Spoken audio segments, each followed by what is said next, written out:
മീനക്കൂറിൽ വരുന്ന നക്ഷത്രങ്ങൾ പൂരുരുട്ടാതിയുടെ അവസാനത്തെ കാൽഭാഗം, ഉത്രട്ടാതി, രേവതി നക്ഷത്രങ്ങളാണ്. ഇവരെ സംബന്ധിച്ചിടത്തോളം ജന്മത്തിൽ നിൽക്കുന്ന രാഹു, 7-ൽ നിൽക്കുന്ന കേതു, ഇതെന്തായാലും കുടുംബ സംബന്ധമായ കാര്യങ്ങളിൽ അങ്ങേയറ്റം ശ്രദ്ധ വേണമെന്നാണ് സൂചിപ്പിക്കുന്നത്. ഇപ്പോൾ ഇവരെന്തെല്ലാം പറഞ്ഞാലും ഇവരെക്കുറിച്ച് മോശപ്പെട്ട വാർത്തകൾ പ്രചരിപ്പിക്കാൻ ആളുകൾ ക്യൂ നിൽക്കുന്നുണ്ട് എന്നുള്ള കാര്യം മറക്കാതിരിക്കുക. അതുകൊണ്ട് തങ്ങളുടെ വ്യക്തിത്വത്തെ ചൊല്ലി അബദ്ധധാരണകൾ അല്ലെങ്കിൽ ഇല്ലാത്ത കഥകൾ പുറപ്പെടുവിക്കാനുള്ള സാധ്യത മറ്റു പലരിൽ നിന്നുമുണ്ട്. അതുകൊണ്ട് തന്നെ കുടുംബത്തിൽ ഛിദ്രമോ പ്രശ്നമോ ഉണ്ടാകാം.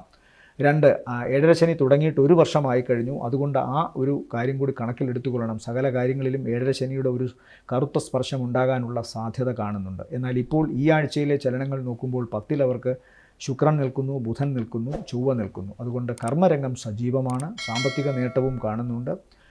തീർച്ചയായിട്ടും ഇവരുടെ 11ാം ഭാവാധിപനാണ് ഇപ്പോൾ 12ൽ സഞ്ചരിക്കുന്നതുകൊണ്ട് അതനുസരിച്ച് ചിലവും ഇവർക്കുണ്ട്. എന്നാൽ സ്വാഭാവികമായും തങ്ങളുടെ കഴിവിനനുസരിച്ചുള്ള വരുമാന സാധ്യത 2ാം ഭാവത്തിൽ സഞ്ചരിക്കുന്ന വ്യാഴം ഇവർക്ക് സമ്മാനിക്കും. അതുകൊണ്ട് ദോഷങ്ങൾ സാമ്പത്തിക മേഖലയിലോ പ്രവർത്തന മേഖലയിലോ കാണുന്നില്ല.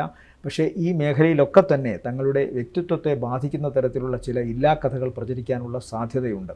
അതുപോലെ രാഹു ജന്മത്തിൽ സഞ്ചരിക്കുമ്പോൾ ഇൻഫെക്ഷൻ ശരീരത്തിലുണ്ടാകാം, അലർജി അസുഖങ്ങൾ ഉണ്ടാകാം. കഫപ്രകൃതിയുള്ളവർക്ക് അതുമായി ബന്ധപ്പെട്ട് ലങ്സിനോ അല്ലെങ്കിൽ നെറ്റി ഭാഗത്ത് സൈനസൈറ്റിസ് പോലുള്ള അസുഖങ്ങൾ ഉണ്ടാകാനോ ഒക്കെ സാധ്യതയുണ്ട്.